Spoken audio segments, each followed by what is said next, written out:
We live in the new South Africa, whether you like it or not, and we are really, really part of it. I mean, it's bang in the middle of it. We're a melting pot, really, for the whole of South Africa. And if we get it right here, we can get it right in other places. I like it for the vibe. I like it for the noise. I like it for the fact that it is a grey area, that everyone lives here. It's a perfect microcosm of the macrocosm of South Africa. It's architecturally interesting.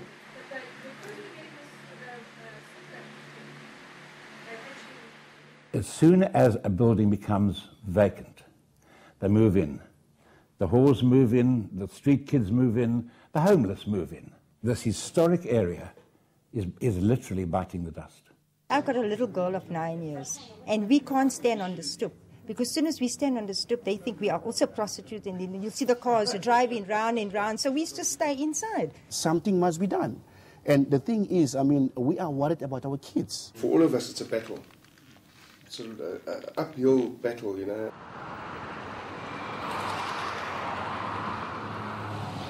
Here! Here! Yes, sir.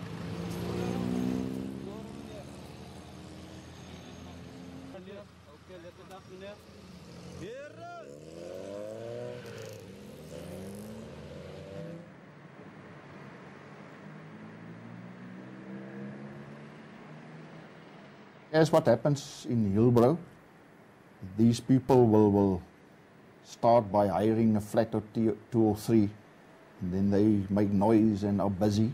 And then the local people who also stays in those flats, then by rather getting out and get other accommodation, as they goes out, they arrange for either other Nigerians or other West African people to get into this empty flats, and by doing this, they're taking block by block by block. So they are taking over the whole of Central at this very stage, and it is quite difficult, especially for our uniform colleagues, due to the vast areas that they are working with. See that law and order is being conducted there.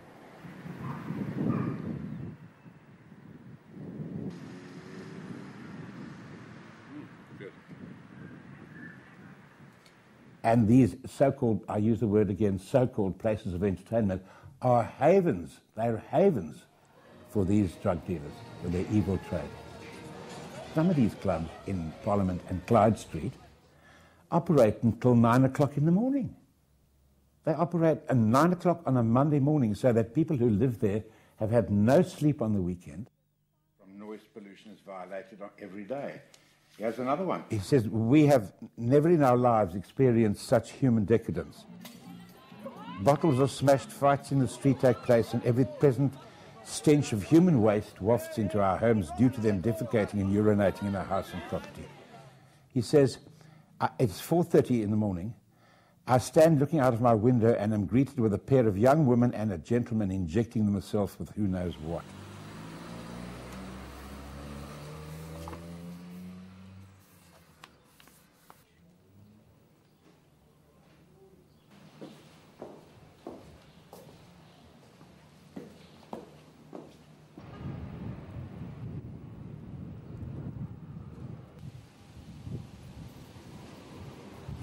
It's places like this place here that draws the wrong crowd here. They open up at 8. From 8 to about 10, it's relatively quiet. But then the car starts pulling up at about 10, 11, 12. At 1 o'clock, 2 o'clock, 3 o'clock, sometimes 4 o'clock in the evening, you know, these patrons comes here, they park here, outside in the street. They open their boots. They talk of now being in the club. They open their boots. They make noises here. The woman screams in the street. You know, they have their parties in the street instead of having it in the club. And you know, people can't sleep in the street. We've spoken to the guys at the club. I've complained time to time. Since then, nothing has happened. Our complaints are falling on deaf ears. The fact of the matter is, people in the street do not get what they deserve, and it is respect. We have conducted investigations into these clubs that was operating illegally, and due to paperwork constraints at the municipality, these clubs were open again.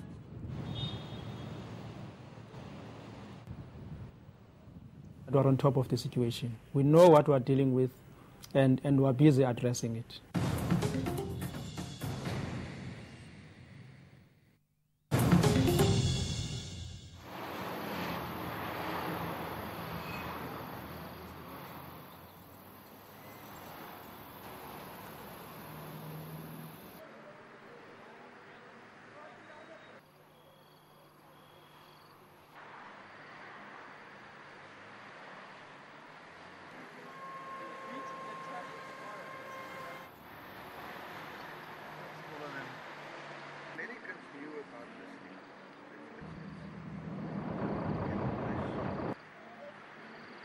You smoke out all your money at the venture because you are such an addict. So if you didn't live with the Nigerians, where are you going to sleep? Because they give you a place to sleep. It's the most crappiest cheap hotels. It's because what they can afford. They can even have 5 girls working for them.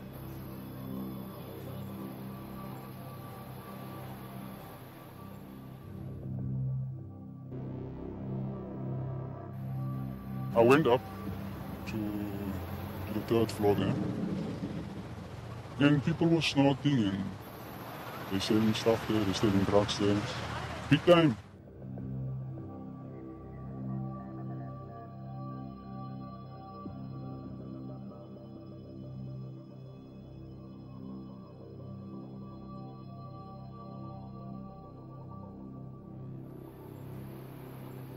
Weet je wat, ik wil net meer goed van de loops.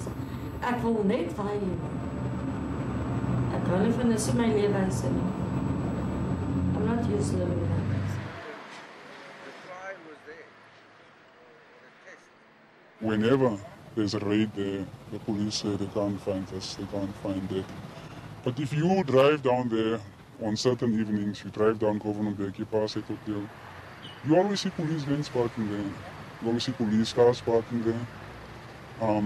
From what I've heard from my contacts there, is that the guy that owns the place there is an expat.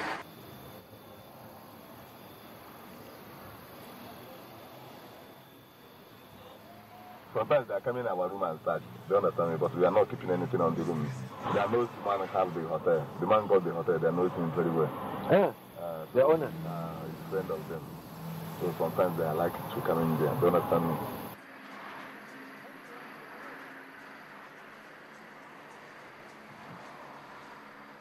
That situation is being monitored on an ongoing basis. Well, we had quite a lot of successful operations conducted at the Belvia Hotel. We are working in close conjunction with Asset Forfeiture Unit to see whether we cannot try and get the premises forfeited to the site. This one is nice, isn't it? It's vibrated. Do you have a 6100? 6100. You want it? You have cash. Now with you. Where's the phone? The 6100. Yeah. I can get it.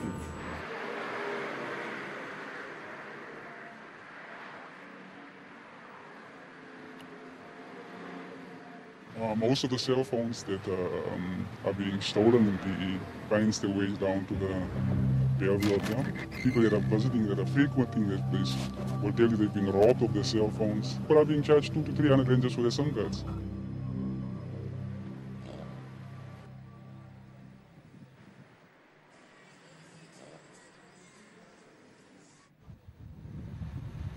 If you drive down Western Hill Street, I mean, on every corner basically, there's Nigerians standing. You can go there during the day, you can go there in the evening.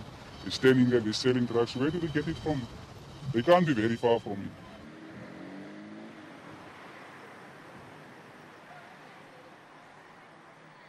What do you have? You must tell me what it is. Please. Which one is that many? 2.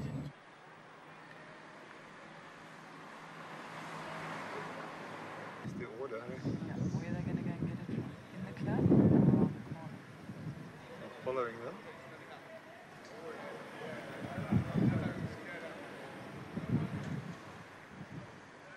Where they're talking. Goes.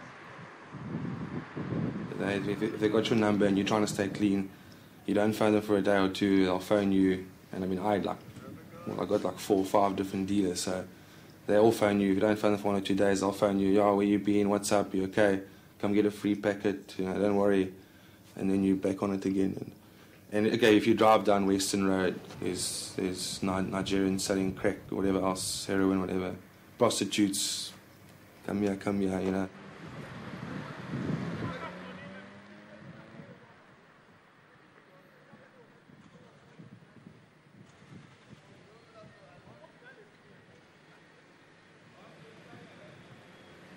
There's police cars there every night. What are they doing there? Because everybody knows what's happening there. Even that little bar there, it's happening inside that bar. They know that for a fact. I mean, why can't they stop it? Why can't they arrest those people? Obviously, there is a connection somewhere.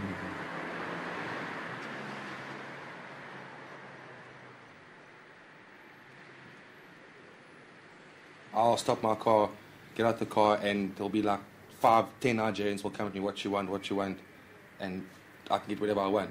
And there'll be cop cars driving up and down. I mean, so obviously there's something happening. You know.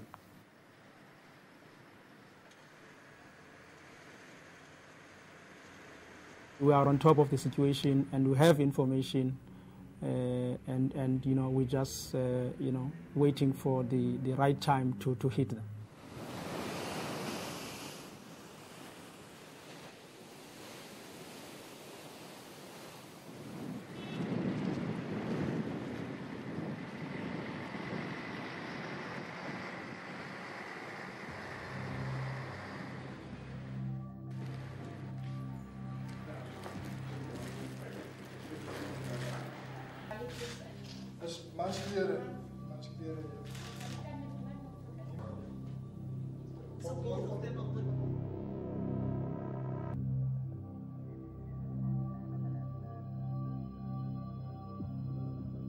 Due to the fact that these people are foreigners, they just pack their stuff. They don't mind losing the bail that was paid, and they will just start their business in another city or a town, and it is problematic for us then to trace and rearrest these people.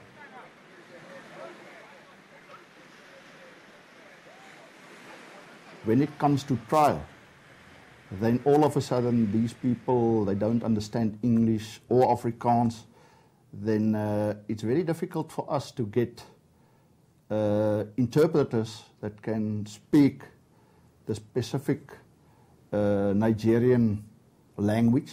And to me, it sucks. It sucks that we have law courts here, in a big city like this, where we have no interpreters that can handle these cases.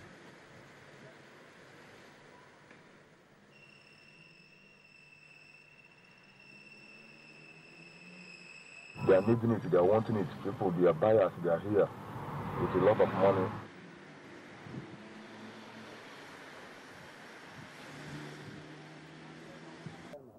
If I have a problem again there, you know, can we ask one of them to help us? But, you know, obviously you must trust them.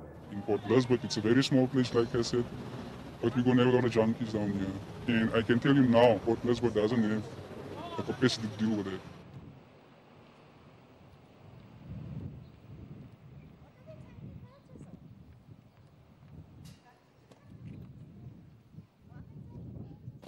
Courage to change the things I can, and the wisdom to know the difference. Keep coming back, it works. If you work it, so work it, you're worth it.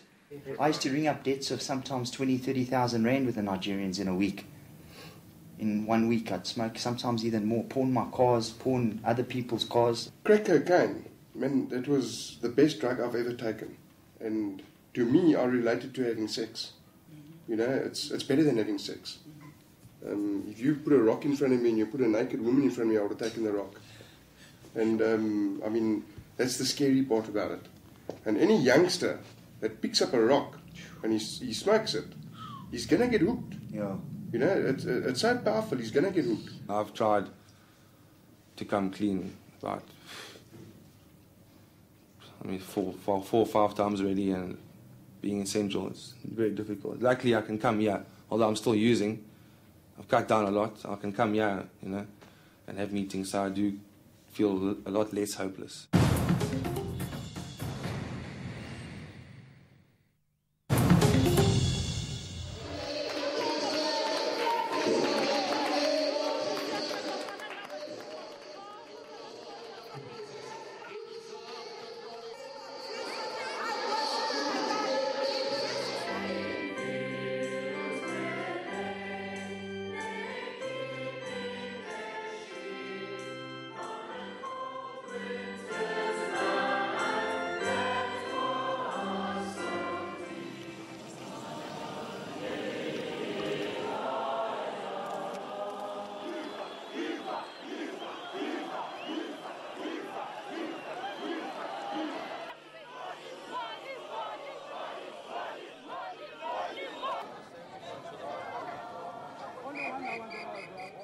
This church is situated in the hill area of Port Elizabeth.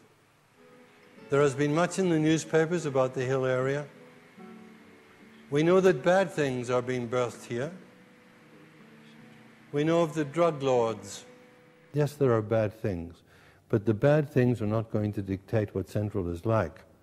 There are enough people here who are able to take a stand against that, and I believe it's happening.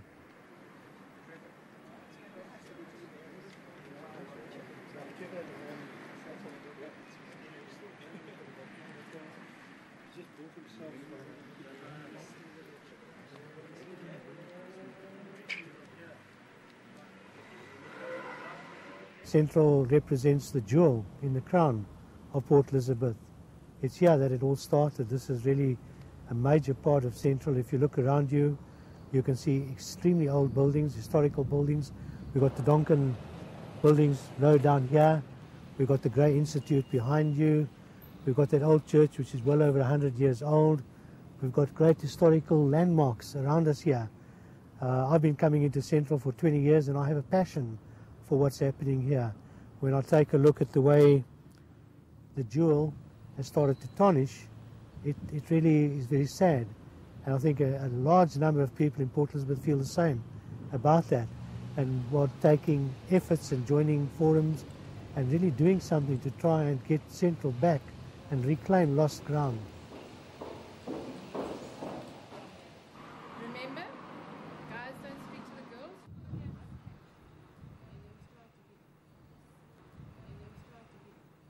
They used to bring me a parcel of food, and they bought me a Bible and things I used to ask for. And I think that's what made me feel that they do really care, that it wasn't all just a lie.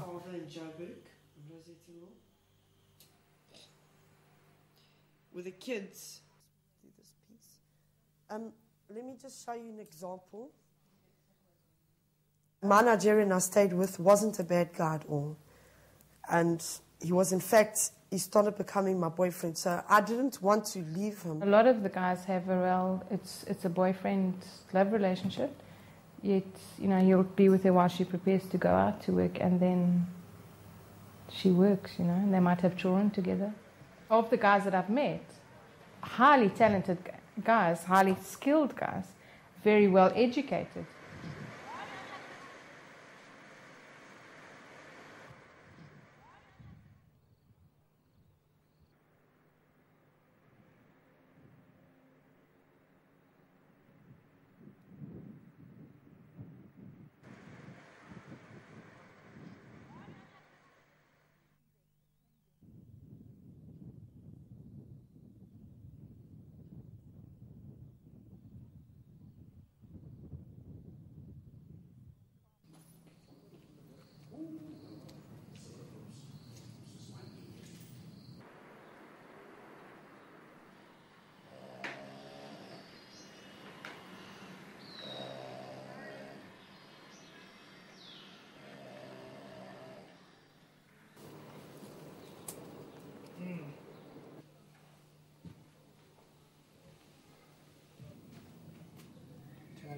These are people's toilets and bathrooms. I would have thought that a person of his caliber, with so much money to purchase at least 70% of the property in Central, would at least have it in his mind or at the back of his mind to renovate the property that he's purchasing. Because obviously it's affecting us. It's affecting the community in PE. It's affecting the tourist industry. It's affecting the heritage of our children. Because this is a national heritage. You can't let something like this go to decay.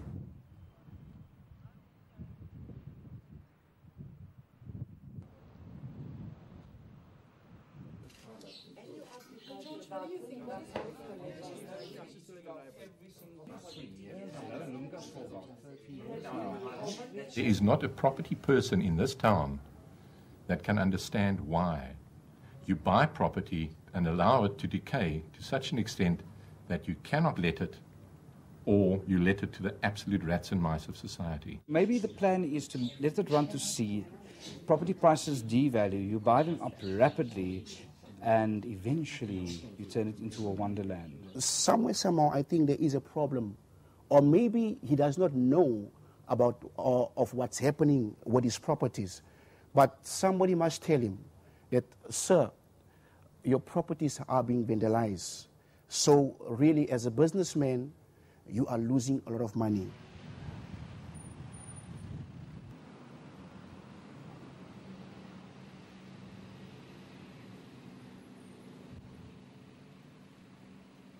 I'm of the opinion that if you are somebody who lives in PE, somebody who genuinely has a heart for the community in PE, you would have been doing something about this property.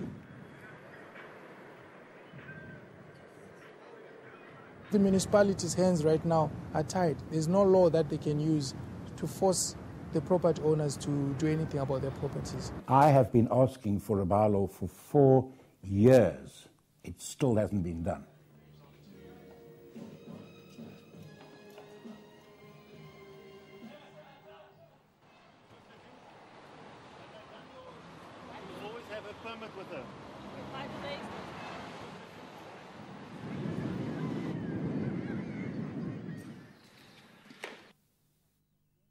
The Ken Denton problem. Here you have a man, an Irish man who's lived through the whole urban renewal process in Dublin. He loved the city 6 years ago and he started investing heavily. He bought buildings that were up for grabs in any way. And I think many of those buildings were already in a very, very bad state.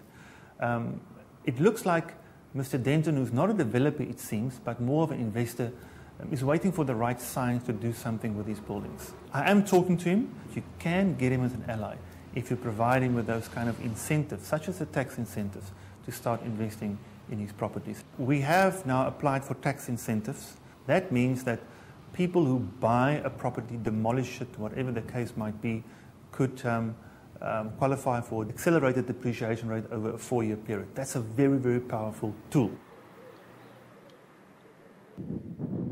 I don't think you turn a city around in a month or two. Not this kind of city.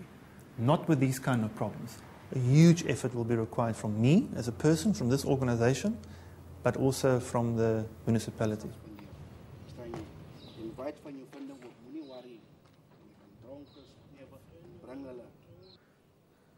Jy kan nie sê alles. 'n Mens moet nooit sê ek sal nooit nie. Jy kan.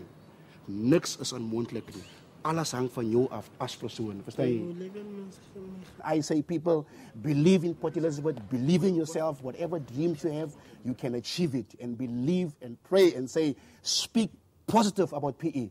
PE is the place. I pray for this area to become a model for the rest of the city, so that if a visitor comes to Port Elizabeth and says, show us a place where people are actually together, I would like to be able to say, come to the central area, the hill area, and we'll show you how it's done. I'm not going to rest until that dream is realized.